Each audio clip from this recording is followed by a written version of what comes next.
खोपोली शहरात बुधवारी सायंकाळच्या सुमारास जोरदार वादळी पाऊस झाला।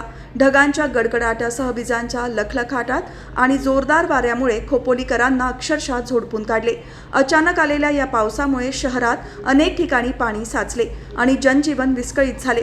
शहरातील शास्त्री नगर, डीसी नगर आणि इतर सखल भागांमध्ये रस्त्यावर पाणी आल्याने वाहतूक मंद गतीने सुरू होती। सिद्धार्थ नगर भागाचा खोपोली शहराशी संपर्क तुटला होता।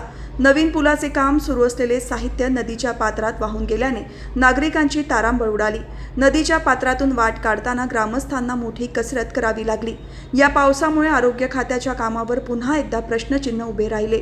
अनेक भागांमध्ये गटारांची सफाई न झाल्यामुळे पाणी तुंबले आणि ते रस्त्यावर आले, असे नागरिकांनी सांगितले।